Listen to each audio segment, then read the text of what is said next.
Hare Krishna, Hare Krishna, Krishna Krishna, Hare Hare, Hare Ram, Hare Ram, Ram Ram, Hare Hare.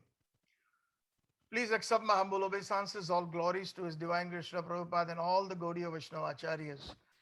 Today is Sunday, the 17th of October 2021. And once again, welcome all to the Bhaktivedanta Bhagavad Group, Bhagavad Vani, weekly Sunday program. And we are continuing into the theme of Thakur Bhakti Vinod Sharnagati. As you all can recollect, the word Sharnagati in Sanskrit means Sharan plus Agati. We all have some kind of surrender to the Lord, whether one is following Sanatan Dharma, Christianity, Islam, Jehovah, Judaism, etc. But the kind of Sharnagati, meaning the kind of surrender that Bhaktivinoda Thakur is describing and Hari Bhakti Vilas, Srila Sanatan Goswami, Srila Gopal Bhatta Goswami, is that kind of surrender that is so steadfast, like a mountain, like a rock, that is so steadfast that come what may in our lives, we are not going to be shaken. And it is also based on what Chaitanya Mahaprabhu's Sishtastakam verse number 8 says, that Ashlisha Padaratam Pinastumam Adarshanam Marma Harto Karotua Yatha Tathava Lampato Vidato Lampato Mat Prananatha Sevanapara. Whether you kick me, my dear Lord, or you embrace me, you have the right over me. You are indeed birth after birth after birth, my life and soul. So the pinnacle of surrender is when under all circumstances, we remain steadfast in our surrender to the Lord. Many a time we find that when people are distressed in their lives, they have some issues, they go to the temple, to the church, to the mosque, and many other places of worship. And once the things are fixed, although it's a temporary fix, then the frequency becomes quite less, or almost it comes to an end. But according to the Srimad Bhagavatam, pure devotion or pure dharma or the highest dharma is savai pumsam paro dharmo yato bhakti radhokshaje ahaituki apratiyata jena atma suprasidati. The kind of devotion one should have is the highest duty of mankind. We have so many different kinds of duties. Duty towards our family, duty towards our relatives, duty towards our community, duty towards the community that follows a particular religion that we follow. We have so, and then again, another duty towards the country, which is called patriotism. So all these different duties, but the Srimad Bhagavatam, which is the purest of all the scriptures, Srimad Bhagavata Purana Amalam Prema Pumartho Mahan, Sri Chaitanya Mahaprabhur Mataidam Na Yatra Agraha Para. It is the opinion of Chaitanya Mahaprabhu, so we need not get another opinion, or we need not delve into any kind of other discussions when Mahaprabhu has declared that Srimad Bhagavatam is the spotless Puran, the spotless scripture, without even a tinge of materialism, the purest of the pure. So when the purest of the pure, Srimad Bhagavatam is none other than Sri Krishna. Bhagavatam Sri Krishna Parivartate. It is Krishna transformed, just like Krishna's deities are non-different from Sri Krishna. Krishna's pastimes are non-different from Sri Krishna. Krishna's paraphernalia is non-different from Sri Krishna. Krishna's holy names are non-different from Sri Krishna. Similarly, Srimad Bhagavatam is Sri Krishna. And the Bhagavatam declares that the highest duty of mankind is pure devotional service unto the Supreme Lord Sri Krishna. And what kind of service it should be? It should be steadfast like a rock, ahaituki and apratiyata, without any material motivation, ahaituki, and apratiyata, without any interruption. Not that things are bad today and I will go to the temple, church, mosque, and a place of worship more frequently, and when things become hunky-dory, that's it. Thank you very much, God. Thank you, Krishna. Thank you, Allah. And that's it. And I will just continue my fun life in this material world that is full of sense gratification. So Srimad Bhagavatam doesn't propagate that kind of a message. Like Bhaktivinoda Thakur says, Sukhed bhulo nako vadane sada hari bole dako gai gora madhura sware. Lord Gauranga Mahaprabhu sings the Mahamantra Hare Krishna, Krishna Krishna, Hare Hare, Hare Ram, Ram Ram, Hare in a very melodious voice. And he says, Grihe Thakur, whether you're in the house, or Vane Thakur, whether you're in the forest, as a mendicant, as a renunciate, Sukhe Dukhe Bhulo Nako, whether you are in distress or whether you are in happiness, do not forget the holy names of the Lord. Please sing the holy names of the Lord in a steadfast way. Continuously, one should always remember Sri Krishna and be steadfast in all circumstances. And for those who have missed out on the previous uh, sessions on Sharnagati, I believe we have had quite a bit, at least about 10 or 11 of them. They are found on the website bhagavat.ca, bhagavat.ca, or pureseva.ca, pure seva, seva.ca. And if you go into seminars and topics, you will find, and you can catch up anytime you want, because all the lectures are uploaded on that website. So just to simply recap from last time, we had actually, we are behind by one song in every session due to the discussions that emanate and the ongoing.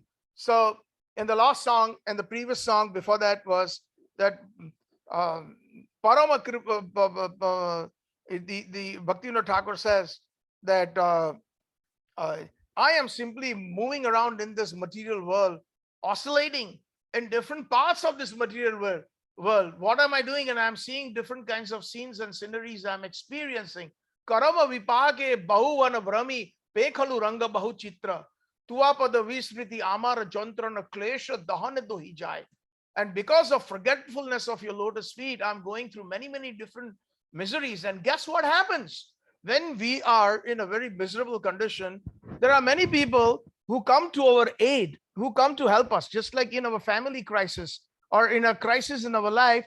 Many friends or many family members, brothers, sisters, parents, and friends, and the associates, and many, many people who we know, even some people from our own office and our work environment, they come to our aid and they give us advice. Oh, you do this and you'll be fine, and you do that and that will be fine. And so many people give different advice. But Bhaktivinoda Thakur is saying that because of my averseness to Krishna, because I turned my face away from Krishna, I'm suffering in this material world. And there are so many sufferings that klesha dahane dohi jai, that there are many philosophers who come running to my aid.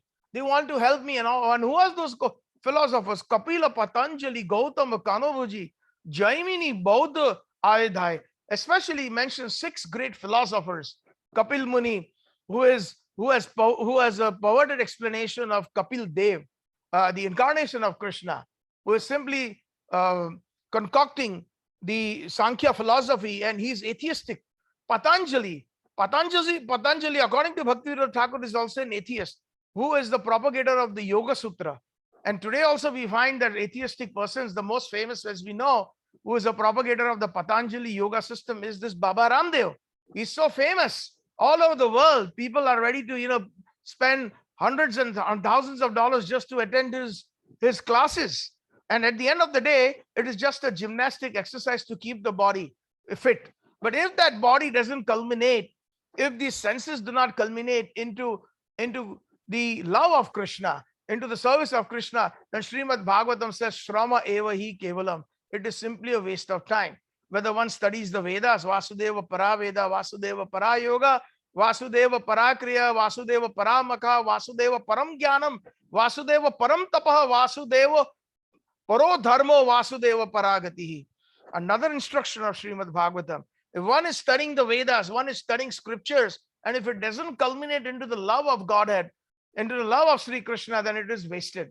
If one is conducting many, many sacrifices, yajnas, and it is not meant for the satisfaction of Krishna, for the pleasure of Krishna, then it is just simply a futile exercise. Vasudeva param jnanam, even to obtain knowledge, all kinds of knowledge. Even Isaac Newton himself, he says, Isaac Newton says, we have simply collected pebbles on the seashore, on a vast seashore, and we do not understand where and what and how things are happening. There's certainly a very great force behind it, superior power. Even Albert Einstein, the great scientist, he acknowledged the Bhagavad Gita and the teachings of the Bhagavad Gita. Then indeed that knowledge has got some fruition. Otherwise, any kind of knowledge devoid of the understanding of God or Krishna, then it is simply a waste of time. And similarly, Vasudeva para yoga. The word yoga has become so common today that every nook and corner there are these yoga studios. that make you sit in different yogic postures and control the breathing, and they teach you how to, but all those are useless if it doesn't culminate into the love of God. Prabhupada says that they are simply sitting and sleeping. That's what Srila Prabhupada quoted. So these are simply gimmicks of making money. The word yoga in Sanskrit, if we translate that into English, means to connect. And to connect to what? Is it to connect to what? To the inner self? Yes, it's connecting to the inner self, knowing who we are. That's only partial realization. But who is the inner self and what is the actual topmost duty of the inner self? That is Jiver Swarup Hoy Krishnir Nityadas. Chaitanya Mahaprabhu said that the eternal constitutional position of the soul is to serve Sri Krishna eternally. So that is complete yoga. And if it doesn't culminate into that, then it is simply Shrama Eva Hi Kevalam and Utpad Eva Hi Kevalam. It is simply causing a disturbance in the society in the name of religiosity, in the name of giving the spiritual knowledge to people. So taba koi nijo mate bhukti mukti acho, and according to them, they are simply, giving different solutions you enjoy. There are so many of them. Like Kapil Muni says you enjoy, like Charvak Muni says you enjoy. Somehow or the other you should obtain ghee, either by stealing. Ghee means it's a representation of wealth or enjoyment, sense gratification. Either you beg, borrow, or steal. So that's what the today's Western philosophy is. Who's seen tomorrow? We've never seen what is tomorrow. Kal kisne dekha hai? In Hindi, who's seen tomorrow? These are all flawed and these are all atheistic in nature. Gautam and Kanobhuji, they all come. Jaimini, Bauddha, even Lord Buddha is none other than Sri Krishna. He comes to misguide us. Yes, and we explained all those details. So you can go back to the website and visit the previous verses. So they all come. But Bhaktivinoda Thakur says, Dandvata Durata. I offer my obeisances. Dandvata Durata. From far I offer my obeisances to all these personalities. Vaimukha Vanchane Bharta Sobu Nirmala Vivida Pashar. Dandvata Durata Bhakti Vinoda Bhelo Bhakata Charana Korisar. Unto all these philosophers, unto all these personalities, whether it's a Mayavadi sannyasi or a Brahmavadi sannyasi or any of these 6 followers, I offer my obeisances from far. I respect them because Paramatma, the super soul, is in their heart, but I will never accept their solutions. But what will I accept? Bhakati Vinoda, Bhakata Charana Korisar. I will accept the philosophy, I will accept the Samam Bonam for me is the lotus feet of the pure Vaishnavas. Bhakata Charana Korisar. So that was and then we also went through one more bhajan that kind of depicts the same thing. He says, Tua Bhakti Pratikula Dharma Joyte Roy, Parama Jotone Taha, Tojive Nishchoy. I will abandon everything that is not going to help me in your pure bhakti. The actions that are contrary. Tua Bhakti Bahir Mukha Shangana Koribo. And those who are averse to you, I will not associate with them. Those who are averse to pure bhakti. Gauranga Birodhi Jani Mukhe Na Hiribo. And I will not even see the face of those people who are inimical or who are against Chaitanya Mahaprabhu. Bhakti Pratikula Sthane Na Kori Bashati. I will not reside in a place that is not good for my devotional service. Bhaktir apriya karya nahi kori rati. And anything that is going to be distasteful to pure bhakti, I will not be attached to such works. Bhaktira Virodhi Grantha Pathana Koribo. Bhakti Virodhi Grantha Pathana Koribo. I will not learn or read those scriptures that are against pure devotional service. Bhaktira Virodhi Vyakhya Kabuna Sunibo. And I will not listen to those speakers who are speaking anything besides pure bhakti. In today's world, we find them dozen by the dime. They're all speaking all kind of philosophy. You flip the TV channel, there are sermons on the Bible, sermons on the Quran, there are sermons on the Bhagavad Gita, sermons on the Bhagavatam. And all these people, most of them who are coming, none of them lack that purity. They're simply doing this for name, fame, and money. And Srila Prabhupada has strictly warned, Bhagavad Shuno Bhagavad Sthane, quoting Chaitanya Mahaprabhu. Bhagavad means the book Bhagavad or the scripture. Shuno means to hear. Bhagavad Sthane, meaning somebody who is pure, who has actually absorbed and digested the book Bhagavad. who has digested the pure devotional conclusions of scripture. They are also known as Bhakti Vedantists. Srila Prabhupada is known as Bhakti Vedanta Swami Prabhupada. Why? Because he has digested everything by the mercy of Chaitanya Mahaprabhu and his sincere followers, known as the Rupanugas. And he has given everything as it is. So therefore, we should be very careful who we listen to. They sound very good. They may be sense-pleasing, but they will never be soul-pleasing. There are many, many Swamis and many, many Babas, and there are many, many Bapus in India. There are thousands and thousands, 100,000 people under one Pandal program, under one canopy. And then they're singing and they're speaking Srimad Bhagavatam. But at the end of the day, you tell them, I would like you to come to my home. I would like you to conduct a Bhagavatam Katha, a scriptural sermon. So he says, sure, no problem. You talk to this person. So he will point to his secretary. And then his secretary says, well, for one Katha or for one program, Maharaj or this Swami, he charges $50,000, $100,000, $200,000. That is not the purpose. Dharma projita kaitavatra parmo nirmat saranam satam vedyam vastavamatra shivadam tapotra unmulanam Srimad Bhagavatam Mahamuni krite kim va parai Ishvara satya avarudyate atra krutubi shushrubi tat shanat. The very first verse of Srimad Bhagavatam after the Mangalacharan Janmadi Yasya, Srimad Bhagavatam has a big huge sign of warning that this Bhagavatam, if you are going to enter, don't expect any kind of variety of cheating religion in it. And based on Bhagavatam, all these speakers are cheating the public. That is the irony today. Making money, inviting people who are only very rich, going to their houses and speaking scripture just so that they will fill their pockets with hundreds and thousands of dollars.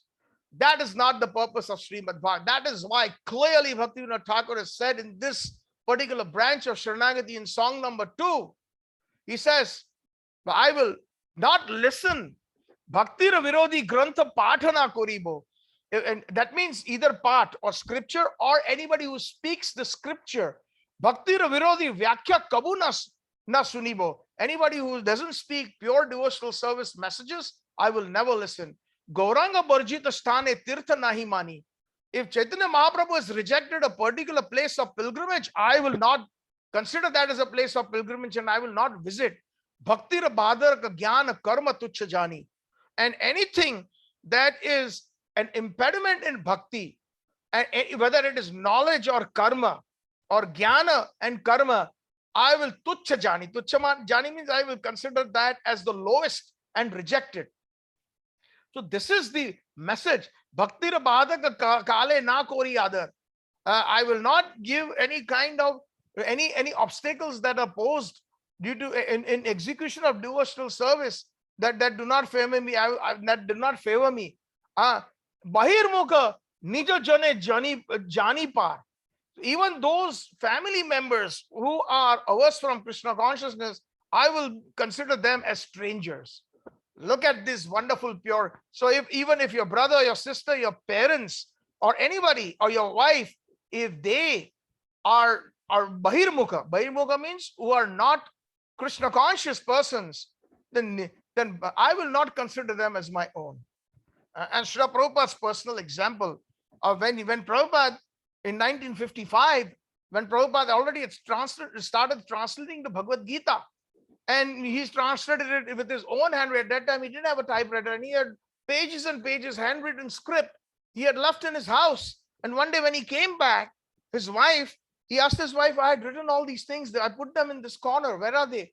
She said, I don't know what happened, but I thought that is garbage, some papers that are scrap. So I just sold them for tea and biscuits. And Srila Prabhupada was furious. And he simply said, tea or me? What is it going to be? So his wife mockingly said, tea. Prabhupada was so furious, he immediately left his family and he went to Vrindavan and he took sannyas. And that was the end of the family life. In Gujarati, there is a wonderful bhajan by Narsi Mehta. Narayan nu naam ajleta vare te ne tajye mansa vacha karmana karine Lakshmi varne bhajiye. Meaning anybody who is an impediment when you're taking the holy name or when you are Krishna conscious, you should give those persons up. પ્રથમ પિતાએ પ્રહલાદે તજિયો નવ તજિયો હરિનું નામને ભરત શત્રુઘ્ન તજિયા જનેતા નવ તજિયા શ્રી રામને. Meaning, the poet Narsi Mehta says that Pratham Tajiya Pita Prahlade. First, it was Prahlad who gave up his own father. But Navatajiyu Harinu Namne, he never gave up chanting the holy names. He gave up his father, who was the king of the entire universe, but he gave him up. And he never gave up chanting the holy names. Sri Hari, Hare Krishna, Krishna Krishna, Hare Hare, Hare Ram, Ram Ram, Hare Hare. The entire population of Ayodhya, they gave up, they rejected Bharat and Shatrughna, the younger brothers of Sri Ram. And the reason for rejection was because due to a misunderstanding that Lord Ramachandra was banished in the forest for 14 years just so that the younger brother should take over the kingdom. That was the request that the mother had made of Bharat and Kaikai. So Lord Ramachandra, like an obedient son, because of a promise that was made by the father in the younger days, he immediately gave up everything and went into the forest for 14 years. The next day, he was going to be coronated as the king. So the entire population of Ayodhya, or the kingdom of Ayodhya, they were against Bharat. Because they considered Lord Ramachandra as their king. Although Bharat never gave up the lotus feet of Lord Ramachandra. He always kept the lotus feet. As a matter of fact, when he met Lord Ramachandra in the forest, when he wanted to take him back, but he said, no, I've already given a promise to my father. Raghukula niti sada chali aaye, prana jaye, par vachana na jaye. That is the pride of this particular dynasty, the Sun dynasty. Even if I lose my life, but I will never give up my promise. So, but then Bharat said, okay, at least give me your shoes, oh Lord Ramachandra, and I will put them on the throne. You are going to be the king and I'm just going to be a servant. So Bharat Shatrughna tajeta janeya nava tajiya Shri Ramne. But they never gave up the lotus feet of Lord Ramachandra. Ramacharana-sukhada-bāsī. Because the lotus feet of the Supreme Lord, they're always the source of bliss. So that is why what Bhakti Bhaktir Bahir Mukha Nijo Jone Jani Par. I will consider them as strangers if they do not help me in my Krishna Bhakti or Krishna consciousness. Bhaktira Bhadaka Sriya Koribe Barjan or Bhakta Pradatta Anno Na Koribe Grahan. And those who have prepared foodstuffs that are not devotees, I will not accept any kind of food from them. And I will abandon all desires that hinder devotion. So this is the spirit. The lot of red flags, even when we are practicing sadhaks, so many impediments come, and Bhaktivinoda Thakur has so nicely, Srila Vaishnava Thakur Bhaktivinoda has enlisted what all we should be careful about. Jahan ki chu bhakti pratikolo boli jani. If somebody speaks anything against the Vaishnavas, against the devotees, tajibo jatane taha ei nishchoy vani. I will certainly give up very strongly the contact of such persons. I will not, like in Bhakti Siddhanta Saraswati Thakur's Pranam Mantra, the last line, Rupa Anuga Viruddha Apasiddhanta Dvanto Harine. Whatever was against the principles of the sincere followers of Rupa Goswami, if any kind of philosophy or teachings that anybody would come across, Bhakti Siddhanta Saraswati Thakur was such a strong personality that he would cut that philosophy into many, many pieces. Dvanta Harine. Rupanuga Viruddha Apasiddhanta. Apasiddhanta, Dvanta, means to cut to pieces. Harine, and would defeat them based on pure devotional scriptures. So Bhakti Vinoda Podi Prabhura Charane Mage Shakti Pratik Kulyera Barjane. Bhakti Vinoda Thakur in a very, very humble mood says, I am following at the lotus feet of your lordship, O Radha Krishna. Bhakti Vinod Podi Prabhura Charane Magaye Shakti. I'm asking for lots of strength, Pratikulyera Vrajane, so that I can give up everything that is not good for my bhakti, that is not good for my Krishna consciousness. So this is what we need to learn. We should never be proud that, oh, I have chanted so much, I have read so much, I am well versed with this scripture and that scripture. And look at Bhaktivinoda Thakur, who is none other than Radharani's most intimate servitor, a kinkari, a manjari. Even then he's saying that please give me strength. And on my own, I do not have the strength to face all these different averseness that is creating a havoc in my spiritual life. So please give me the strength. So like this, in the song that we sung last time, I did not get time to explain it. So I will take to song number 3 and 4 and combine it, and then hopefully we will conclude today's session. So here Bhaktivinoda Thakur basically in the song number 3, he's more or less concentrating more towards how dangerous the Mayavadis are. So he's saying, Vishaya Vimuda or Mayavadi Jan Bhakti Shunya Dune Prana Dhare Akaran. Both, he's saying, who? Vishaya Vimuda. Those who are the most engrossed in sense gratification. Fools, Vibud means fools. Vishaya means material things. Those who are infatuated with material things are Mayavadi Jana, and those monist philosophers. Bhakti Shunya, they are devoid of any kind of devotion. They have zero devotion. Dune Prana Dhare Akaran. And both are devoid of devotion, and they simply are so engrossed in worldly affairs, they are completely bewildered. So, first of all, very briefly, who is a Mayavad? In many lectures, I've mentioned what a Mayavad is, and I will briefly mention, because we have to understand, like the pros and cons. See, when we study bhakti, then we should know what is not bhakti. Otherwise, we will put everything in the same scale. Andheri nagri mein kano raja take sir bhaji take sir khaja. Meaning, in Hindi there is a saying that when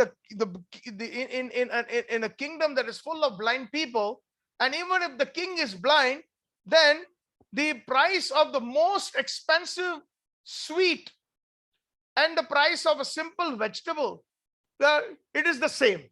It is considered both are equal, but that is not true. Something that is a diamond, and a piece of what do you call a glass is a glass. And if a stupid person sees both and says, oh, both are equal, you can take anyone, not knowing the real value of the pure diamond. So similarly, pure devotion, just knowing pure devotion is always good, but also we have to know what the pitfalls are. So Mayavadi, Maya means illusion, and Vadi means one who is a propagator of illusion, or one who thinks that everything is covered by illusion. That is the main meaning of Mayavad. That is the actual translation of the Vad means a philosopher, or somebody who talks about that particular subject. Samvad, we say in Sanskrit, Samyak Vad, Samyak, the total conclusion. A talk which is the total conclusion is called Samvad. So Vad means to speak. Vad means the conclusion. So Mayavad. So what is the conclusion of such philosophers? Their conclusion is, number one, everything is Brahman, meaning everything is energy. There is no energetic behind it, meaning everything is impersonal. There is no person. Please try to absorb this information for those who are not familiar with what the definition of a Mayavadi is. Even within our ISKCON movement, a lot of people are not very clear about this concept. They've heard Mayavadi, but if you tell them, can you explain what that is, then they have a difficult time, because they have not taken that time to study Srila Prabhupada's books so sincerely. So those philosophers who consider that there is no God, I am God, everything is spiritual, that's what they consider, and ultimately everything is a undifferentiated energy, meaning there is no personalism. Personalism means what? Srila Prabhupada always uses these words, the supreme personality of Godhead. The word that he has coined, this is, you'll never find in any philosopher's books in English. Some of the words that have been coined by Srila Prabhupada are extremely unique and of the highest order. And if we kind of meditate on those words, we will find that no philosopher has come across, besides the Gaudiya Vaishnavas, who can define that. Personality means that God is a person. Just like I am a person, you're a person. I have a nose, I have eyes, I have ears, I have a face, I have hands, I have a body. Similarly, the Supreme Lord has all these attributes. For example, the Islamists, the followers of Islam, they are Mayavads. Excuse me. I have to give a lot of information today, because next Sunday we will not have a program. I am going out of town and I'm not available, and Vaishnav Prabhu is not well either. So I would like to conclude today's session. So please kindly absorb it as much as you can in this particular section, in this session. So the Mayavad is basically saying that there is no personality. So the light, the energy, the sound, all these are different energies that are actually spiritual in nature. And I am a part of that spirit. So those persons, there's a school of thought in India where they teach you yoga, and then ultimately it is to merge into the supreme light. The light is known as Brahma Jyoti. This Brahma Jyoti, Jyoti means a light, and Brahma Jyoti means that spiritual light, which is the delineation between the material world and the spiritual world. That is known as Brahma Jyoti. So according to this particular sect or philosophers, there is nothing beyond the Brahma Jyoti. But the Vaishnavas, in the line of Chaitanya Mahaprabhu, in the line of Ramanujacharya, in the line of Madhvacharya, all these great Vaishnava acharyas, they know that there is a land, the spiritual world beyond the Brahma Jyoti. Just like if you seek an example, if I can give you a very good example, sometimes when we are going in a mountainous or a hilly region, and suddenly the clouds will descend. If you go to a hill station in India, there are many places like that, in Kashmir, in Shimla, in Darjeeling, so many different places. About 4 or 5 years ago, 4 years ago, I believe, 3.5, I had gone to Hawaii, and there is a place known as the Haleakala mountain. It's about 12 or 14,000, 16,000 feet above sea level. And it's a very, very awesome place. And there is a crater on the top, just like what we find craters on the moon. And, you know, you can drive there or you can bike it there. So I took a car, and me and my wife, we went driving. And it is up a very, very nice winding mountain, extremely beautiful drive. And as you are driving up and up, you can see the ocean, the Pacific Ocean, and you can see all the forests and all the valleys and the land and the winding road. And suddenly, as you go up, you are at about maybe 4,000, 5,000 feet, you are actually into the clouds. The clouds are they fly really low there, and visibility is very low. So you have to go extremely slowly and cautiously. And supposing if the clouds are really dense, then you park, and then you just put on your flashers and you wait until it clears up a little. Otherwise, one can easily fall into the valley. So when we see, when the clouds are there, it covers the beautiful Haleakala mountain. It covers the crater. It covers the slopes of the mountains. It covers the forest, and it even covers the beautiful horizon of the Hawaiian Pacific Ocean. You cannot see anything. But does that mean, supposing if I'm standing at that point where I am covered with clouds all around me, does that mean that there is no land beyond it, or there is no persons beyond it, or there are no objects beyond it? So that is the biggest mistake the Mayavadis make. They consider the land of light, or rather, I would not even use the word land, the region of light, that is the highest, and one can merge into the light, and they can completely annihilate their existence.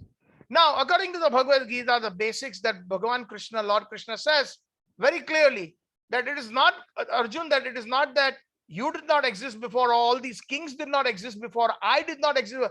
Eternally we exist. We existed in the past, we are existing now, and in the future we will always continue to exist. So Krishna very clearly refutes this theory that our individuality is annihilated. That is the kind of mukti or moksha these people are looking for. Annihilation of the self, merging into some kind of a light or a Brahman. Those are called Mayavadis. Another definition of Mayavadis, they say that whatever we see today in this world, in this material world, beyond the region of the spiritual light that we have been discussing right now, the realm of light or the region of light, there lies a material world that has got these three attributes of mode of ignorance, mode of passion, and mode of goodness. So even the Vaishnavas agree with that. But they say because of the modes of material nature, we are seeing and imagining all these things. They do not exist, period. It is like a dream. So what they are saying is basically, if you're seeing Satchitananda with the glasses and a white shirt here with the salt and pepper, gray hair, etc., Or if Satchitananda Das is sitting in front of his computer with the camera, or he has got this harmonium and he's sitting in his living room, which is full of different furniture, etc. All these things do not exist. It is simply a dream.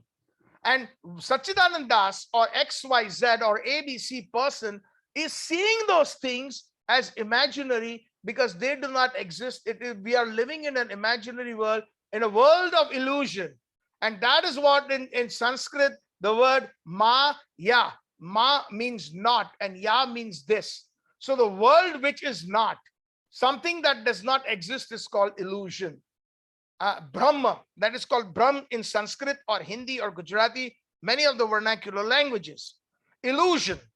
So we are all living in a world of illusion, and we are seeing each other because of the illusory effect of Maya. But the Vaishnavas refute that. Yes, they also say that Brahma Satya Jagat Mithya. Brahma means the spiritual realm of light, or the region of light is real. That is actual reality. Brahma Satya Jagat Mithya. This material world is false.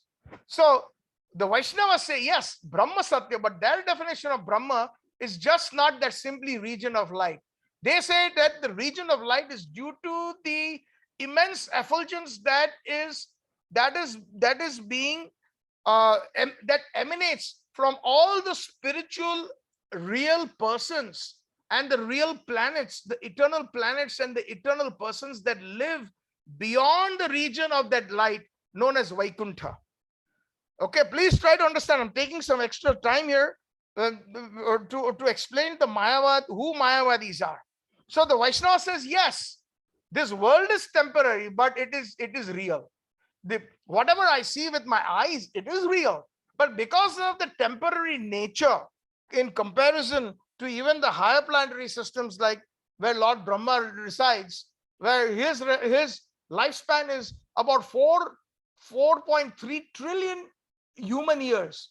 So for that, if somebody can calculate the percentage of the earthly planet human rate of mortality, let's say even if you round it up to 100 years, so if you divide 100 divided by 4.3 trillion years, that will be 0.000000000, quite a bit to an infinitesimal, very small fraction. And therefore it is so temporary that it is almost as good as nothing. But the reality is that it is there. And because it is a part of the creation of Krishna, it is existing. So that is the reason. And because of Maya, because of illusion, we are thinking that we are this body, which we are not. So the definition of Maya and the application of Maya is absolutely diametrically opposite or quite different from the Mayavad philosophers. So we have to understand that, Mahaprabhu says, Mayavadi bhashya sunile hoy sarvanash. And anybody who hears the commentaries or the speech of a Mayavadi, they will be destroyed. Why will they be destroyed? Because when they speak from Bhagavad Gita and they speak from so many Vedic scriptures, their conclusion is that I am he. So aham. So means I. No, so means he, means the supreme being. And aham means I. So I am the supreme being. So what they are saying is we are all the supreme being. We are all equal. So basically what they're saying is we are God. So if we are God, then we will never serve each other at some point. Very nice example. Srila Prabhupada always had the wonderful habit in the morning to go for a morning walk. He needed that exercise. He was of advanced age. And the morning walk was just not a yogic exercise or some bodily exercise to keep the body fit, but it was an opportunity for many of his disciples and many people in general to join him in his morning philosophical talks. While Srila Prabhupada was walking, he used to talk, he used to teach the different Vedic philosophies. So one time, the Mayapur temple was not even built. So that whole area is in the area of all paddy fields, all farms. Even today, if you go a little bit outside the Mayapur area, there are lots of paddy fields. That's one of the staple crops that are grown in Bengal, rice. So at that time, there was no temple. It was just a little hut where Prabhupada used to stay. And that hut is even there today on the entrance of the Chandrodaya Mandir, where Prabhupada used to perform his bhajan, even before the huge Chandrodaya Mandir temple went up. But Prabhupada used to walk. So along with his disciples, he used to take a walk, and they used to sometimes walk through the paddy fields and on the narrow little walkway that separated the paddy fields for irrigation. If you have seen that there is a little elevated land, barely one person can walk, in one single file. So Prabhupada walked first and the rest of his disciples followed. Then suddenly, as they came across, there was a ditch, so that there was a break in that walk. So immediately one disciple went down in the ditch, and he went on his knees and hands, and he said, Prabhupada, please come on my back and you can cross over.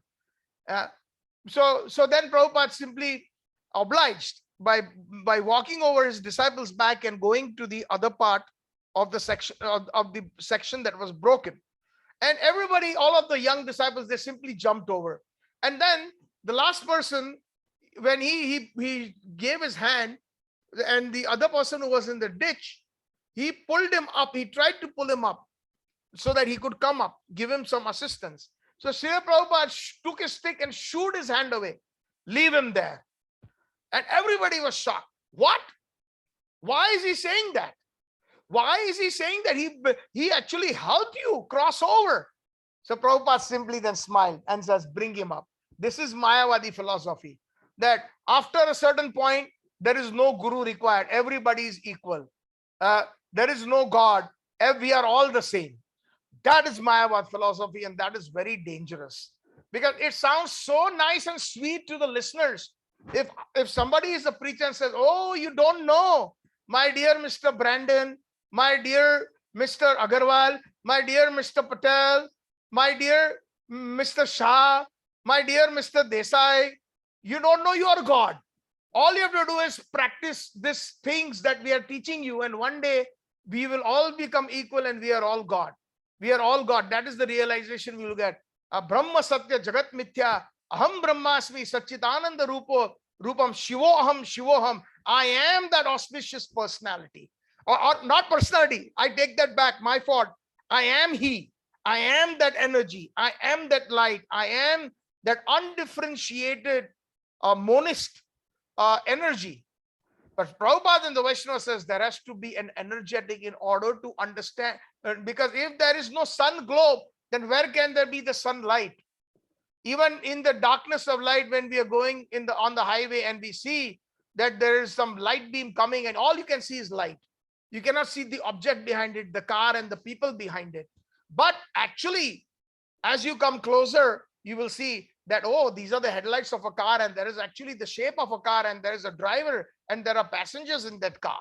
So like similarly, beyond that region of the undifferentiated Brahman light, or that light, Brahma Jyoti, there is the actual per se kingdom of God, where there are so many different spiritual planets of Vaikuntha Loka, and many, many personalities and incarnations of the Lord, and so many devotees of the Lord who are eternally residing. And because they are so powerful, Urja, they have so much, the light that emanates from them forms the region of this region of light between the spiritual world and the material world, which is known as Brahma Jyoti.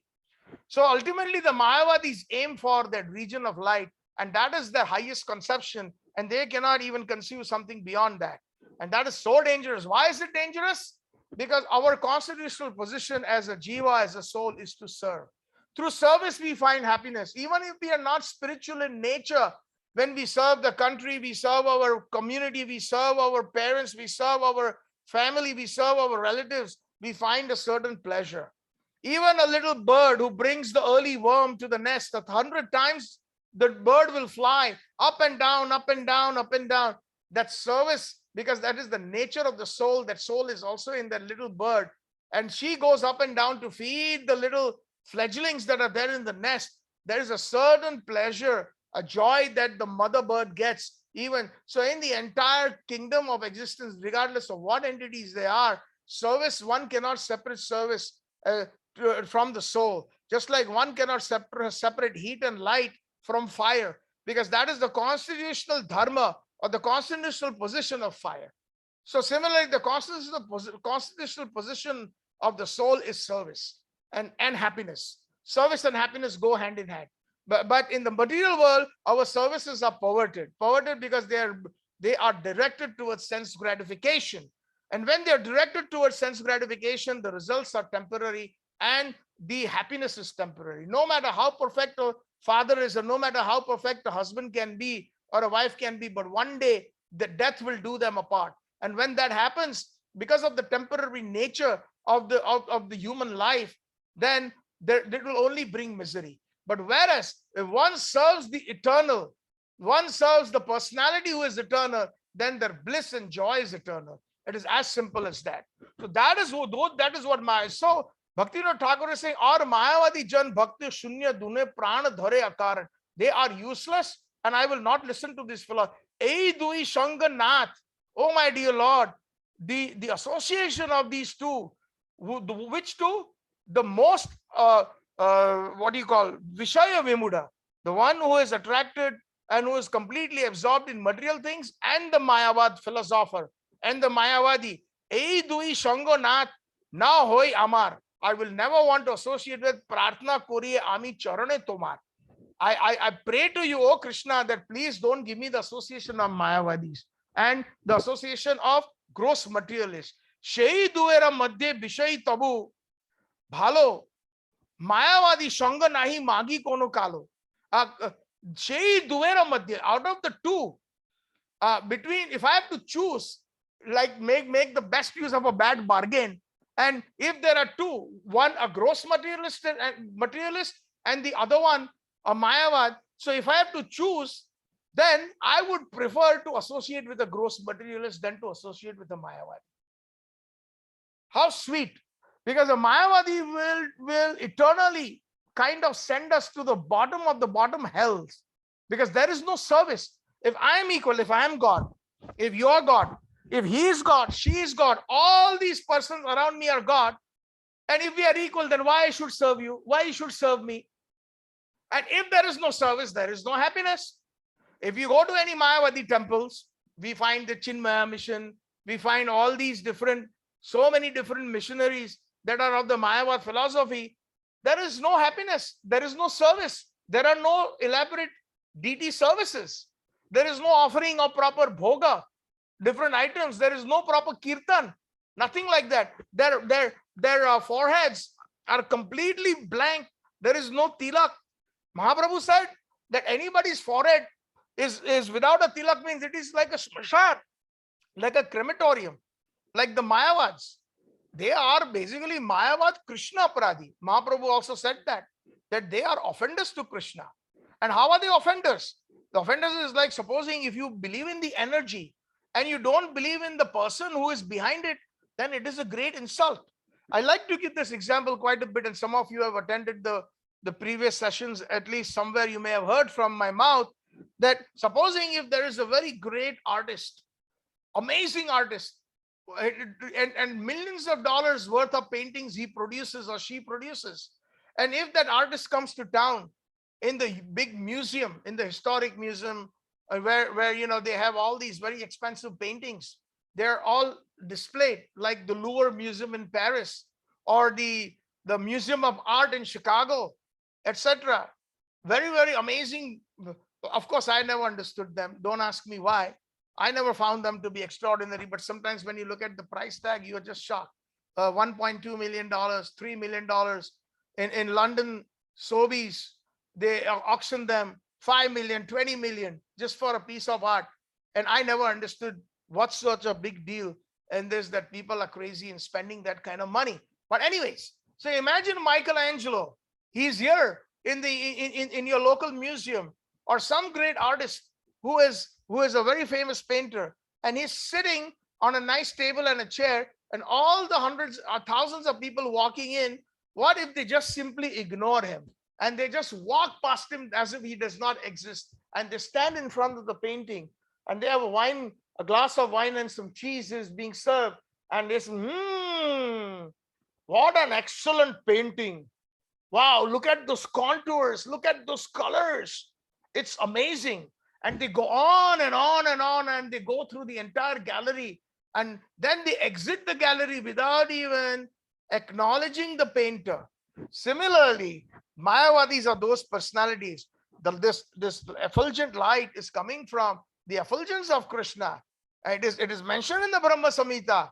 What is that verse that in the Brahma Samhita Lord Brahma mentions that that verses should come to me. Panthastu koti satvatsara sampragamyo vayo rathapi manaso muni pungavanam so apiyasta prapati simni achintya guna swarupa govindamadi purusham tamaham bhajami. This effulgence that arises where all the yogis are crazy after, they are attracted to that effulgence. Where does the effulgence, what is the source of that effulgence? So Lord Brahma is saying it is the effulgence that emanates from the toenail of Krishna. The toenail of Krishna is so effulgent that the entire effulgence of that Brahma Jyoti, it emanates from Krishna's toe. Just like the sun, when we wear very dark glasses and we look at the sun, we find that it is circular, it's a planet. And then as we study, it is fumes and fumes of voluminous, very gases that are actually emanating, that create that light and heat. And those rays, they reach the earth, that creates light. But there is a person, and within the sun globe there is a real person, and many persons living. Of course, we don't understand that. Prabhupada mentions that. It is mentioned in the Bhagavatam that those persons who are, there's the name of the sun god or the ruler of the sun planet is known as Vivaswan. And Krishna spoke the Bhagavad Gita first to him millions and millions of years ago. Krishna mentions that in the 4th chapter of the Bhagavad Gita. And like this, but we need those special bodies. In order to enter the sun, we need a body that is made of fire, that won't be annihilated due to the heat and light. There's special bodies that the Krishna has created. But just because we have not seen those, or we have not manufactured those in the lab, we think that there is nobody on the sun, there is nobody on the moon, there is nobody on those planets. All these planets are inhabited, and they are rulers, they are real persons that inhabit these different planets. So like this, we have to understand that sopi astiyat prapadasimni achinta guna swarupam govindamadi purusham tamaham bhajami. I offer my obeisances to Govind, the premium Lord, from whose lotus nail of his toe emanates the energies. So similarly, when that person who is behind those paintings, we do not acknowledge that person and we simply acknowledge the painting, is that not insulting? Is that not a gross insult? That is why it is considered a great offense, Mayavadi Krishna Pradi. And that is why it is extremely difficult to preach to the Mayavadis. And only great personalities like Srila Prabhupada, Chaitanya Mahaprabhu, all those personalities, they can come. That is why in Srila Prabhupada's Pranam Mantra, last line, what is mentioned? That Nirvisesha Shunyavadi Paschatya Deshatarine. Nirvisesh means Mayavadis. Shunyavad means Buddhist. Nirvisesha Shunyavadi Paschatya Desh means the Westerners, the Western philosophers who consider everything is today. There is nothing tomorrow. There is no karma. Nothing. What is it? Is everything is now. Eat, sleep, and be merry. Enjoy. So that's the Western. But a personality like Srila Prabhupada can deliver all those persons who are of the most difficult, to preach to. But in spite of that, Srila Prabhupada converted so many Mayavadis into Vaishnavas, giving them. So Shei Duara Madhya Vishay Tabu Bhalo Mayavadi Shanga Nahi Mangi Kono Kalo. Never ever in my life I would ever want the association of a Mayavad. Vishoy Hridaya Jabe Sadhu Shanga Paye Anayashe Labhe Bhakti Bhaktera Krupai. When the worldly man, he enters into the company of saintly persons, Vishoy, because a Vishay person, a person who is full of sense gratification or who is absorbed in material things, when they come in contact with a saintly person, they are very quickly, they can be converted into Vaishnavas, into pure devotional service. But Anyasya Labhe Bhakti Bhaktira Krupai. But those who are Mayavads, it is extremely Mayavada dosha jar hridaya pashilo. If that kind of disease enters, the philosophy of Mayavadi enters the heart of a person, kurta ke hridaya tar vajra shama bhilo, their heart becomes so hard like a stone. Vajra. Vajra means it is thunderbolt. Thunderbolt is very strong. It can split mountains. When a thunderbolt falls on a mountain, it can break mountains, big mountains into pieces. So those persons who have taken to this Mayavad philosophy, then they will argue so many things. They will present so many things based from the scripture without the proper understanding and understanding the true fundamental meaning. They will try to derive secondary, tertiary, quadruple meanings by going into grammatical logic or argument. Kutark means useless logic. Hridayatar vajra sama bhelo, and their heart is as good as a thunderbolt, very hard at it. But bhakti swarupa or vishaya ashray mayavadi anitya boliya shabe koi. The Mayavad philosopher, he is always declaring that the true form of bhakti, its object Sri Krishna and its possessor, the devotee, are all transitory. They said Krishna also does not exist. It is just an imagination. Because of illusion, we are seeing the shape of Krishna. Because of illusion, I'm seeing this table. Because of illusion, I'm seeing this microphone. Because of illusion, I'm seeing this house. Because of illusion, I'm seeing the persons. Because of illusion, I'm thinking and I'm seeing that this is Krishna or Lord Shiva or Ganeshji or any personality. So, Bhakti Swarup or Vishaya, Ashray, Mayavadi, Anitya Boliya Sabko, they're saying that this is all temporary, they don't exist at all. We are seeing this because we are in illusion. We are imagining table, chair, person, Krishna, etc. Dhik Tar, Krishna Seva, Shravana Kirtana, Krishna Onge Bajra Hane, Tahar Stavana. Dhik means, oh, we say useless. Oh, fie. Dhik. Tar Krishna Seva Shravana Kirtana. Hearing and chanting the glories of Krishna, his so-called prayers strike the body of Krishna with blows more cruel than a thunderbolt. So the Mayavadis also, they read the scripture.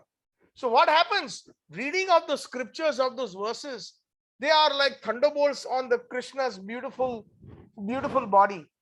Just like the verses of the Vedas are meant to be like a agrahar. It is meant to be a har, a pushpahar. It is meant to be pushpanjali. They're meant to be soft like the roses, soft like the flowers. Even when we offer some choice verses to Krishna, they are like offering beautiful soft flowers to Krishna, right? But when the Mayavadis speak the same verses using the Vedas, using the same scriptures, they are like stones and they are like thunderbolts on the soft body of Krishna. Bhaktivinoda Thakur says that when they say these verses, it is like Krishna is hurt. It's like somebody's pelting Krishna with stones and with thunderbolt. Like this, it is. I forsake such association. Mayavadi sama bhakti pratikulanai. There's nobody as averse to pure devotion as the Mayavadis. Ataiva Mayavadi shanga nahi chahi. And therefore, I do not desire the association of Mayavadis. And then he says, Bhakti Vinod Mayavad Dura Kori. Bhakti Vinod keeps Mayavad far. Vaishnava Sangete Boishe Nam Ashray Dhuri. And in the association of Vaishnavas, I certainly will take the holy name. So these are some very strong philosophical points that were discussed in the first three songs. Now I enter into the last song. And please be a little better.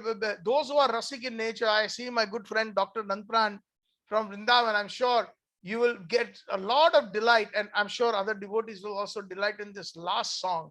And this is this is for those people who are already in the spiritual life.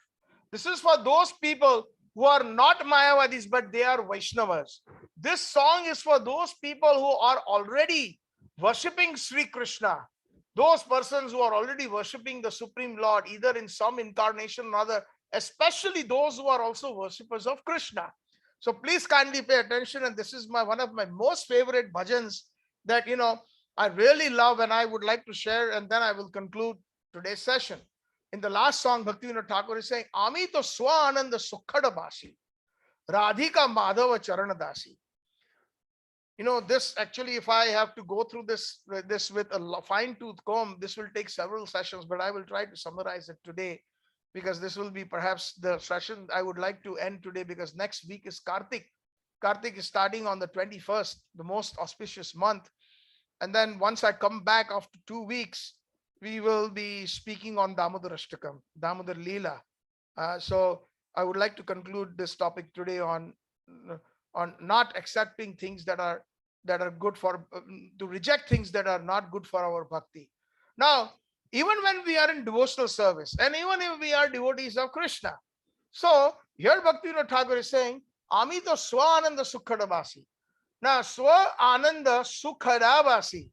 What is that? That is a place in Vraj. That is a place that is known as swānanda-sukhada-bāsī. Swānanda-sukhada means that gives very great pleasure to Krishna. And sukhada means sukhadaine iti sukhada. So Swa-Ananda means that to Radha Krishna, one who bestows the highest bliss, that particular grove or the Nikunja in Vraj, in the Vrindavan, I am a resident of that place. I would not like to reside anywhere else except that place. Radhika Madhava Charana Dasi, and I am eternally. See, now you can see the word Dasi is used. So that gives us a glimpse that Bhaktivinoda Thakur doesn't use the word the male. He uses the striling, not the pullinga. He doesn't use das means the male version of a servant, but dasi means the female. So that tells us that he is a very, very close maid servant, a gopi, a kinkari. Kinkari means kim in Sanskrit means what, and kim means what, and kari means to do. What can I do? These little gopis are so enthusiastic in the service of Radha and Krishna that even before one service is over, they will immediately ask the other gopis like Lalita, Vishakha, and the Ashtasakis, whom they are mentors. These Sakis, the Ashtasakis are the mentors, and these Manjaris are always following the instructions of these gopis. So they're asking Lalita Saki, they're asking Vishakha Saki, what can I do? What more can I do? Kim Kari. So these gopis eventually call these little sevikas or dasis Kim Karis. They are known as Kim Karis. So Srila Prabhupada, Bhakti Siddhanta Saraswati Thakur, Srila Bhaktivinoda Thakur, all these personalities, Jagannath Das Babaji Maharaj, Baldev Vidyabhushan, Vishwanath Chakravarti Thakur, Narottam Das Thakur, Rup Goswami, Sanatan Goswami, Jiva Goswami, Raghunath Das Goswami, Raghunath Bhatta Goswami, Krishnadas Kaviraj Goswami, and Loknath Goswami. These are all Kinkaris, and they are all under the chief two gopis, Lalita and Vishakha. So this is a very specialty that we cannot find in other Vaishnava Sampradayas, not even in the Pushti Sampradaya. This is a little bit more, we can say, a specialty that is not privy to other Vaishnava Sampradayas, are also very exalted. Like the Pushti Sampradaya is also very exalted because they have the service in Vatsalya Ras, where they treat Krishna as a little baby, but also a small percentage of the Pushti Sampradaya, especially Sri Vallabhacharya, Vittalnathji, who is well known as Gosaiji, and some of their associates who are very close, they're known as the Nijajans of Sri Vallabhacharya Mahaprabhu. They are actually also gopis. They are gopis. There are sakhas, there are gopis, and they are present in all three rasas, in Vatsalya Rasa, Sakhya Rasa, and also they are present in the Madhurya Rasa, but a very small percentage. But in the Gaudiya Vaishnava Sampradaya, all our acharyas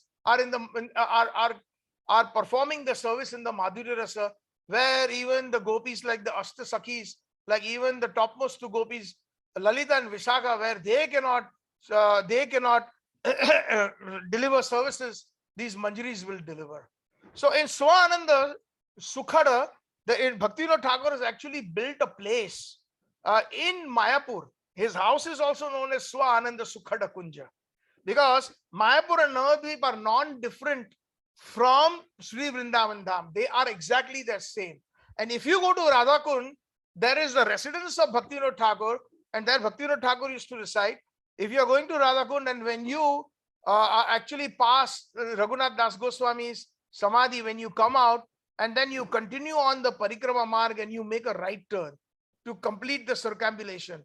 But before making a right turn where the Jagannath temple is, there is a little small lane, and that lane goes to the house of Bhaktivinoda Thakur. And then, of course, later on, Srila Bhakti Siddhanta Saraswati Thakur also resided there. And the name of that house is also known as swānanda-sukhada-bāsī.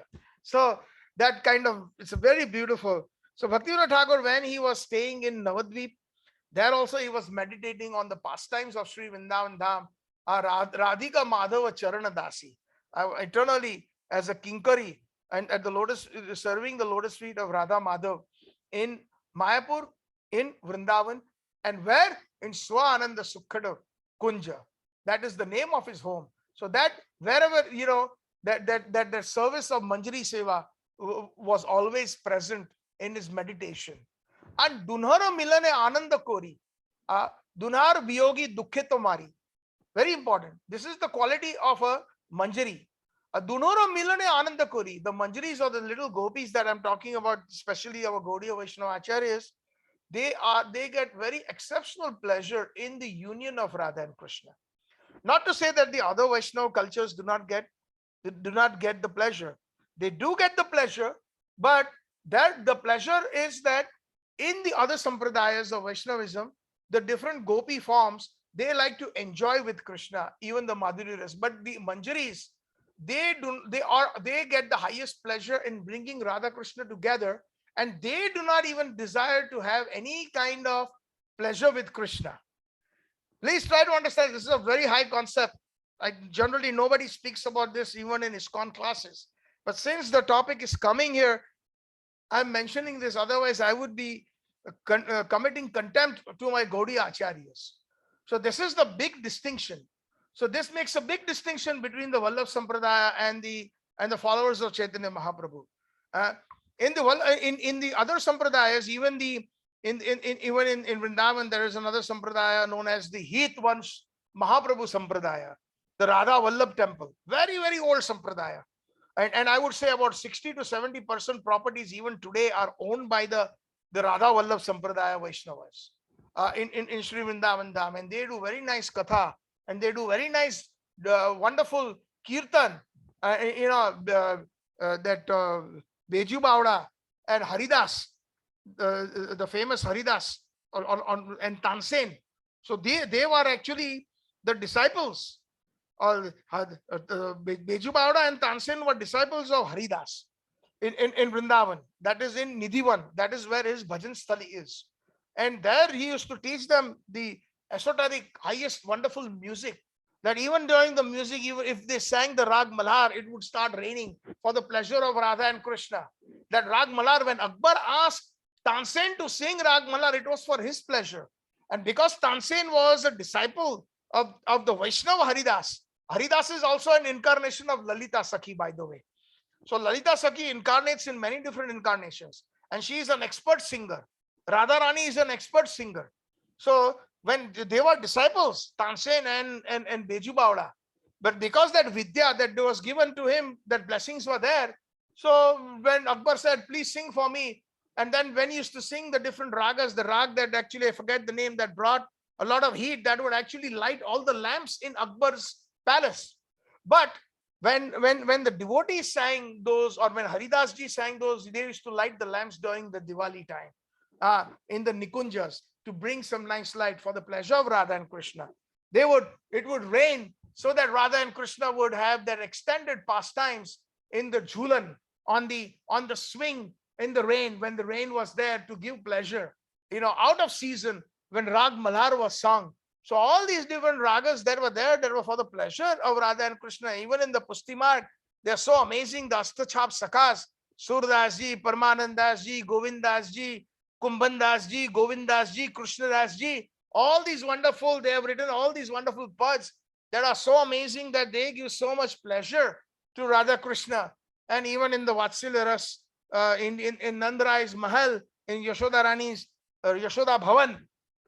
So these kinkaris, They are the ones that makes the distinction.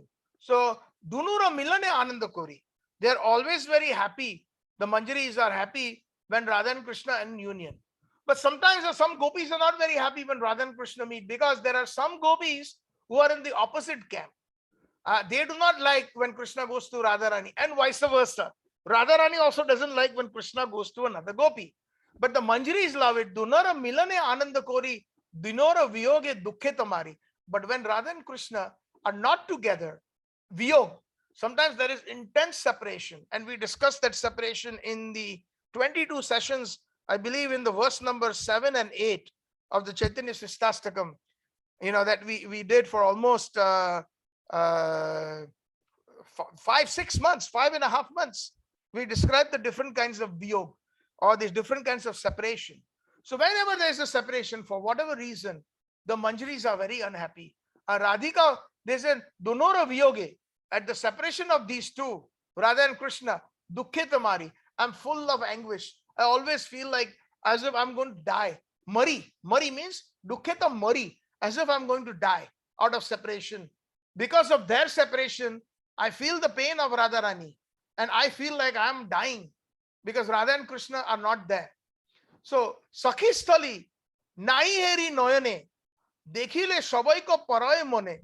I will never look at that place where Chandravali Sakhi, or the opposite camp, Sakhis, Sakhi Sthale, Nahi heri noyane. I will not even look at it with my eyes. That place of Chandravali, or those of her friends like Shaibya and many other Sakhis of Chandravali that are in the opposite camp of Radharani. And whenever I see such a place, it reminds me that is ours, that those places, those gopis residing in those places, that will take away my Shyam Sundar from Radharani. It will always remind me of Chandravali, because she is always taking away Krishna from the company of Radharani. And then Bhaktivinoda Thakur says, Je pratikula chandrar sakhi, prane dukkha pai tahare dekhi. I will feel a lot of pain, dukhi. I will become dukhi. Je pratikula chandrar sakhi. When I catch the sight of Chandravali's girlfriends, because Chandravali is actually Radharani's cousin. She is the daughter of King Bhanu, Chandrabhanu. Chandrabhanu is the brother of King Vrishabhanu. So Radharani and Chandravali are cousins, but they are competitors for Krishna's company, for Krishna's association. So here Bhaktivinoda Thakur, who is a very, very dear servitor of Radharani, or in the camp of Radharani, he says that I feel a lot of pain when I even see the associates of Chandravali, when I see the duties of Chandravali, when I see the messengers of Chandravali. Just like Radharani has a lot of servitors, lot of sakhis, lot of dasis, so does Chandravali have. So even when I see the servants of Chandravali, it gives me a cruciating pain in my heart. And Radhika Kunja Andhara Kori, Loite Chahe She Radhara Hori. Chandravali always wants to take away Radharani. My Krishna's Radharani, my Radharani's Hari. The stealer of Radharani's heart. So Hari, one of the meanings of Hari is one who steals Radharani's heart. Haran means to take away. So one who takes away Radharani's heart. So he is also known as Hari. So Chandravali wants to take away Radha's Hari, thus covering the grove, thus covering that Nikunja of Radhika with the darkness of gloom. So when Krishna is supposed to come to meet Radharani in a particular Nikunja are those natural formations of trees that form a beautiful room, natural room, that are very aromatic, that is full of wonderful flowers, and they are very cooling. And it is exactly like, like we see a nice, beautiful room. If we go to some of the big resorts, like you go to Mauritius and you go to some of the 7-star resorts, people go into those cottages that are made of thatched roof, that are made of palm leaves, that are made of so many natural barks and natural branches and trees. And people are paying $5,000, $6,000 a night. Look it up on Google. some other places like that. They are very, very exotic, very primitive, but at the same time, they provide all the luxury. So this is the highest luxury can be found in the Nikunja of Vrindavan. So many different bhajans and pads. They have Radha Krishna, Kunja Vihari. Kunja Vihari. They are in the pleasure groves of the Kunja. Yadite Hari Pada Saroja Sudha Rasapana Satam Hridayam Satatam Hari. So like this, Nikunja, the Nikunja Seva is done in the different, and there are many, many little beautiful rooms that are naturally formed with a conglomeration of trees and creepers and plants. So that entire Nikunja becomes dark. And in Vrindavan and in the Vrajbhumi, in Vrajmandal, even today they say that those who have got the eyes, those who are pure, they say Gaharvan and many other, the 12 forests of Vrindavan has the Nikunjas that are fully, beautifully self-illuminated, because the trees and the plants, the flowers are rubies and emeralds, and they're full of diamonds. They're so beautiful that they emanate amazing. But that Nikunja becomes very dark because our Krishna is not there, because Chandravali has stolen. So Radhika Kunja Adhar Kori Loite Chahe Se Radha Hari. Chandravali wants to take away my Lord's Hari, thus covering that grove or that Nikunja in the darkness of gloom. Sri Radha Govinda Milane Sukha Pratikula Jana Na Heri Bo Mukha. Chandravali wants to take away not only that, but I will never look at the faces who are opposed to Sri Radha Govinda's joyous union. Now, this is the key verse. My dear devotees, try to understand this, that even if we are Krishna devotees, and if somebody wants to take Krishna away from Radharani, I will never, in the mood of Bhaktivinoda Thakur, in the mood of the servant of Srimati Radhika, I don't even want to see their face. So that includes Mirabai. Someone may think, I have explained this before, that Mira, most people in India, they and nothing wrong. Please don't misunderstand me. She's a great devotee. Her devotion is far super excellent than what we are capable of at our present state. But she actually is a competitor of Radha. She actually doesn't bring Krishna to Radharani, but she takes away Krishna from Radharani. So anything or anybody that takes away Krishna from Radharani, I will never look at their faces. So that is Bhakti Pratikul. You see the point of Bhaktivinoda Thakur in this particular bhajan. The rest of the three bhajans were philosophical in nature, in general to devotion, in general to anything that is against pure devotion, whether it is Lord Ramachandra or Lord Narayana or Vishnu or any other types of Krishna. But this is in particular in ours to Shyam Sundar Nandanandan Krishna, this Govindam Adi Purusham that Lord Brahma is talking about in Golok Vrindavan, this Krishna who is always residing in Vraj Bhumi. So Sri Radha Govinda Milana Sukha Pratikula Janana Heri Mukha. I will not take a look at those personnel who are going to take away who are opposed to Sri Radha and Govinda's joyous union. They are opposed because they take them away. Radha Pratikula Jate ka jana Sham Bhashane Kabu na Hoi Mana. And I will not find that joy or pleasure in talking to those persons, those who are opposed to Sri Radha. So in Vraj, you will find that there are many gopis of the opposite camp, and they're always scheming, and they're always finding fault at Radhaji, and they're always wanting some excuse to take away Krishna from Radha. Like you see in the Bollywood movies or any of the movies, we see that there is a plot. There is a wonderful couple. They're so nice, and they're having a great time, a lot of romance. But there is that villainous person who wants to take away the hero from the wife or from the girlfriend, who are already in love with each other, and they try to take the time away from that person. So similarly, I will not find any pleasure in conversing, not even talking with them. So we can see like that. One time, today is the disappearance of Raghunath Das Goswami. Had mentioned in the earlier announcements. One of the 6 Goswamis of Vrindavan Dham, most austere in nature and most amazing personality in terms of, because he himself is Tulsi Manjari, or he's also known as Rati Manjari.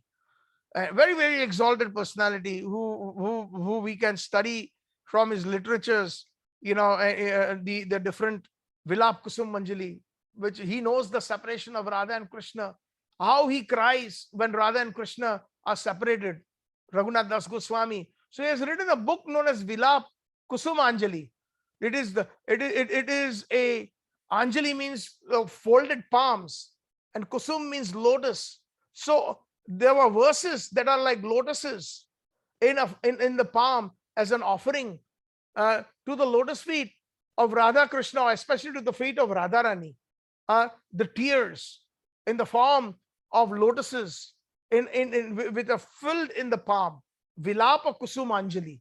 And those have got wonderful, wonderful verses of the separation of Radha and Krishna. And that is one of the specialty of the Gaudiya Vaishnava Acharyas.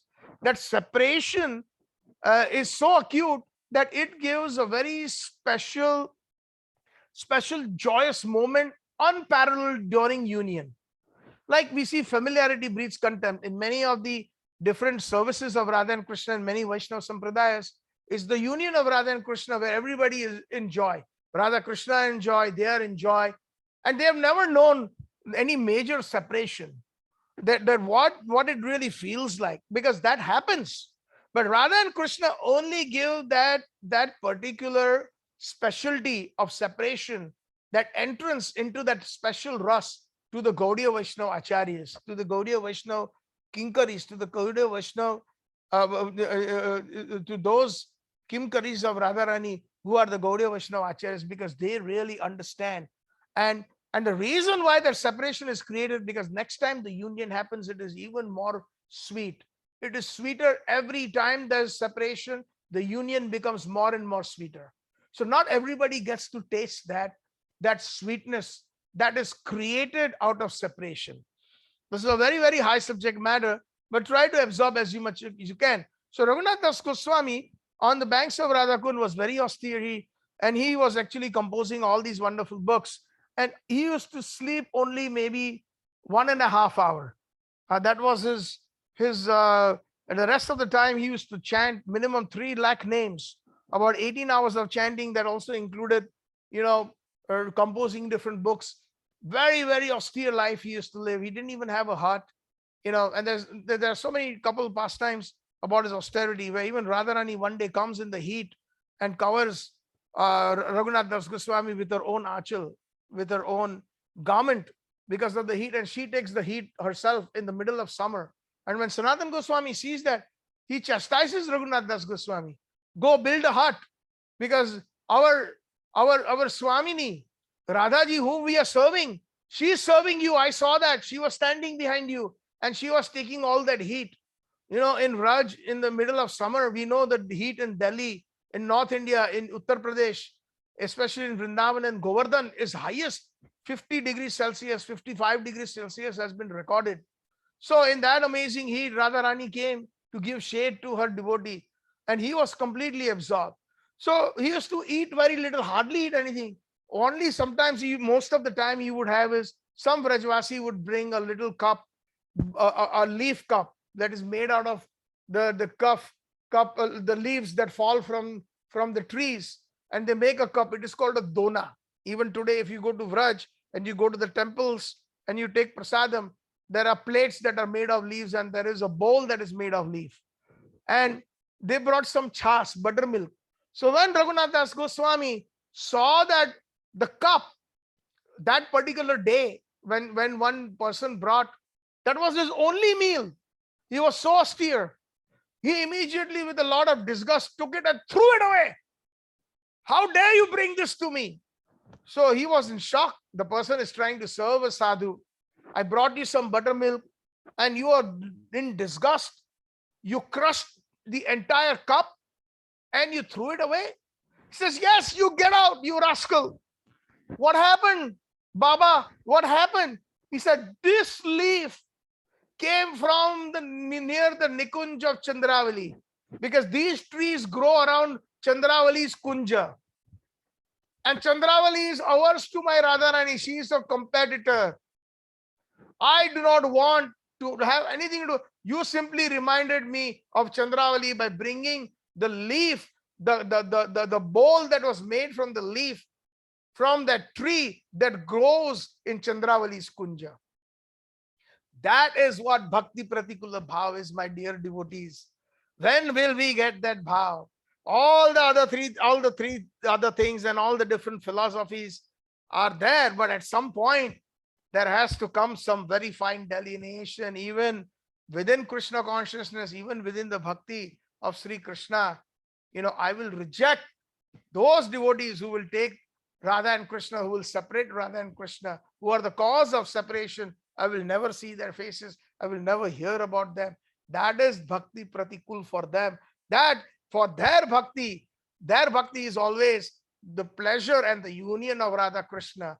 And because that doesn't happen, and if anybody who is instrumental or any activity that is instrumental in dividing Radha and Krishna and in creating a separation on Radha and Krishna, have nothing to do with that person or that thing or that place. That is Bhakti Pratikul Bhav to its highest extent. So Bhakti Vinod Thakur, Bhakti Vinod Sri Radhara Charane, Sompeche Paran Ataiva Jotane. Bhakti Vinod Thakur very, very enthusiastically entrusts his soul at the lotus feet of Srimati Radharani. So here we find that Bhakti Vinod Thakur is Ananya Bhav Radha or Ananya Radha Dasyam Bhav. Very important. Actually, who are we Gaudiya Vaishnavas? So we say we are devotees of Krishna. That is the general term. Yes, we are devotees of Krishna. Why are we devotees of Krishna? Because Radharani is a devotee of Krishna. Therefore, we are Dasanu, Dasanu, Das. Therefore, we are. But our main goal is Radha Dasyam. That is what we are identified by. Many a time I have mentioned when Radha and Krishna gives trouble to Radharani by not coming on time, or he simply goes to another gopi like Chandravali or Shaibya and he's late and he forgets the time. Oh, I promised Radharani I'm going to meet her at such and such a time in such and such a place in a secluded Nikunja in Vrindavan or in some Nikunja by Govardhan.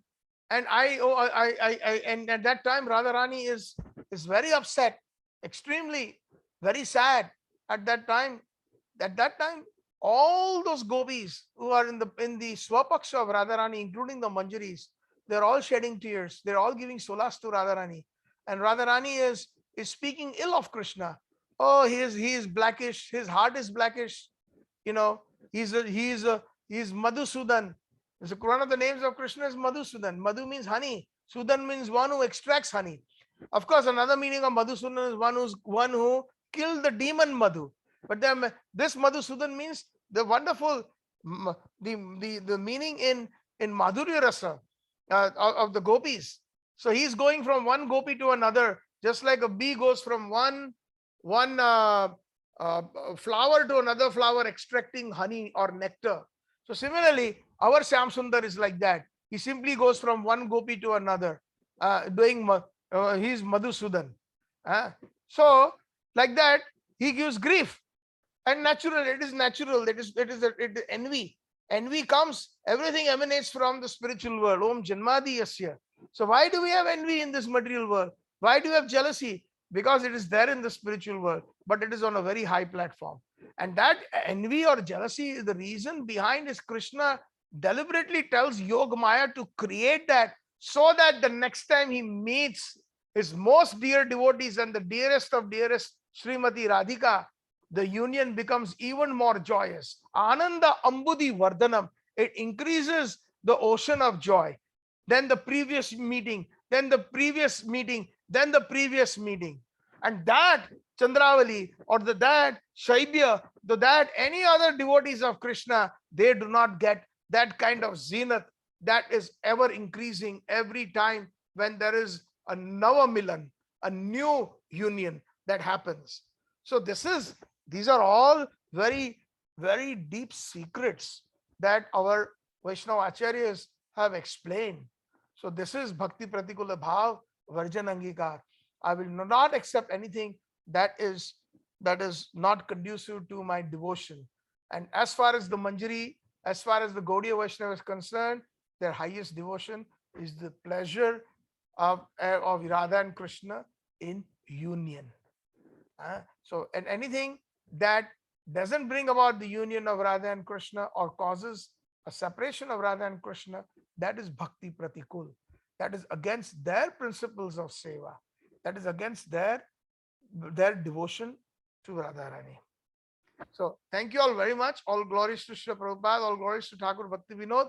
This concludes the sixth branch of Sharnagati Bhakti Pratikula Bhav Bharjan Angikar, and today was the fourth session.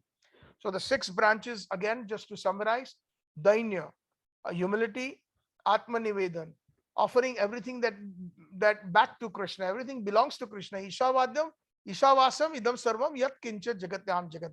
Everything belongs to Krishna. We are simply offering it back to him.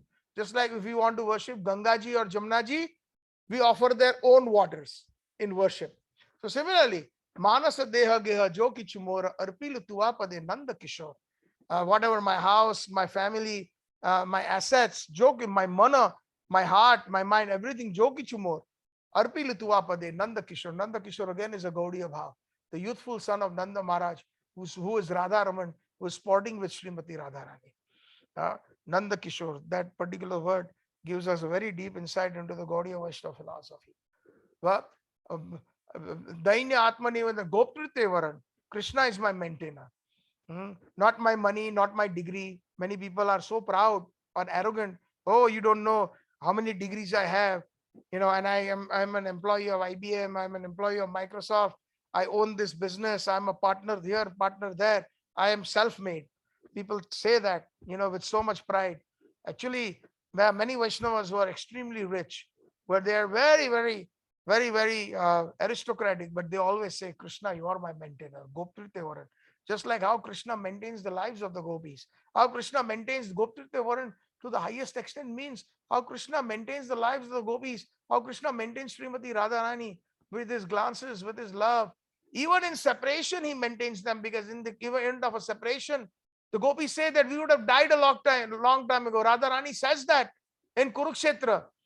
When Dwarkadish comes, we would have left our body, but if we had left it and if you had found out that we would have died, you would have not survived. And that is the reason why we maintain our bodies. So like this, that is what is known as Goptrite Varana.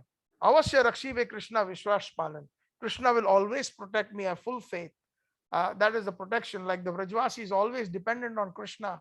Whether it was Putna, whether it was Trinavrata, whether it was Saktashur, whether it was Bakasur, whether it was Agasur, all the different demons came, but Krishna and Balaram, they protected them. Avasya Rakshive Krishna Vishwasa Palan. I have full faith.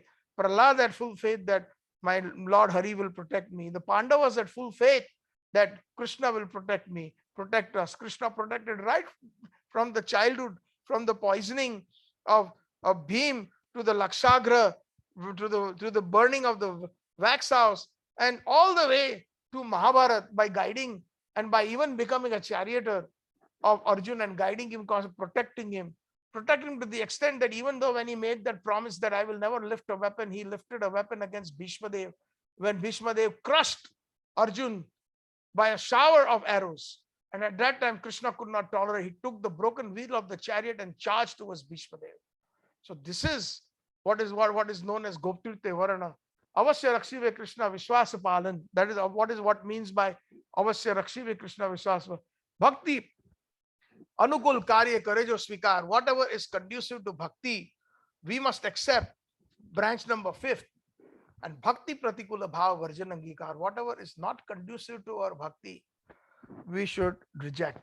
So those who are in our movement for many years, sometimes we find that they go to many Vaishnavas, even when they are in Vrindavan and they want to listen to Harikatha.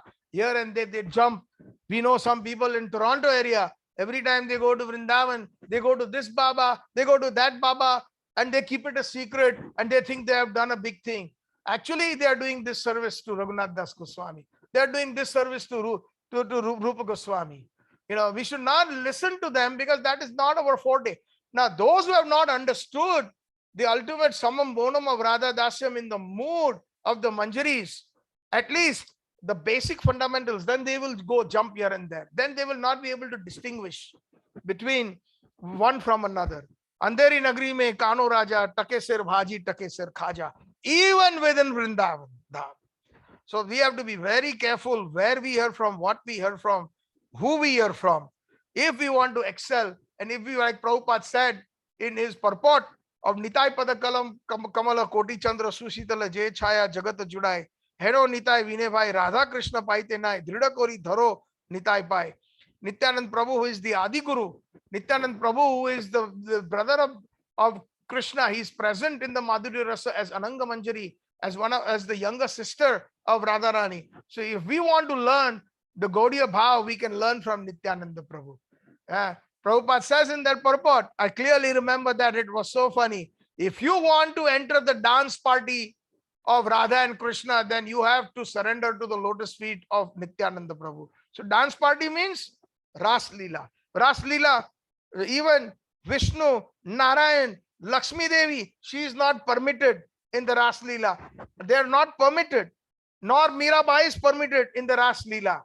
Nor any other devotees of Krishna are permitted. Only and especially Krishna is epicenter in the Ras Leela. Although in the Ras Leela there is a version, not a version, a reality where all the gopis, the Swapakshi and the Vipakshi gopis are present, and Krishna gives them a very special moments during the Ras Leela. It will, from today onwards, actually from yesterday, the Ras Pad has started. So in the Pushtimar, they start singing the Ras Padas, the different songs that glorify the Ras. So that Ras is very special. It is given only to very special devotees. And even when Krishna plus Chandravali and Shaibya and all other Vipakshi gopis in the Ras Leela, there is a specific reason. It is only for the pleasure of Radharani. Because the Krishna knew at some point that he is going to disappear, to increase the Utkantha of Radharani, to increase the longing of Radharani in separation. And at that time, all the gopis will come together and they will give a lot of consolation to Radharani. So in advance, Krishna is thanking them for supporting, because usually the Vipakshi gopis or the opposite camp gopis, they do not support Radharani. But in the Ras Leela, when Krishna disappears, those gopis of even the opposite camp, they are actually helping Radharani in search of Krishna. And then they all sing the Gopi Geet together in search of Krishna. So these are all very finer nuances. In the presence, actually, the crescendo, the zenith of the Gopi Geet is that when Krishna leaves because Radharani leaves and Krishna follows her into the forest. And Radharani is at that time upset because she finds Krishna finding with all other gopis, including the Vipaksha gopis. So that makes her more furious in her man, which is a very, very special level of prema in Krishna prema. So when Radharani leaves, Krishna leaves, the Ras Leela stops. And then Radha and Krishna have their very special moment alone in the forest. And then Krishna disappears even from that. And that time, all the gopis, they come and search for Krishna and they finally meet Radharani. And they see the condition of Radharani. It's so pitiful. She's so much in tears. She's crying. And then they all start to sing the Gopi Geet. Jayati Tedhikam Janmana Vraja Shrayata Indira Shashvadatrahi. Like that. Beautiful. 19 verses. And they all are united. So even in that diversity, they are united. But never will Meera, never will any other devotees of Vaikuntha or Narayana or Vishnu will ever be given a chance in the Ras Leela. So these are very, very special. These are the specialties. Vaishnavism is so amazing. Krishna can so nicely reciprocate with different devotees. But the kind of reciprocation that he gives to Sri Radha, that is worth noting. It is worth noting even the different Vaishnavas, they cannot but accept it. But even in their acceptance, eventually, due to their maryada, they are not able to cross that line and enter into that Gaudiya Bhav. They are not given that opportunity to enter into that Gaudiya Bhav because they are simply attracted at that particular level. So thank you very much. Hare Krishna. All glories to Srila Prabhupada. If there are any questions or any comments, please unmute yourself, and we can try to address them.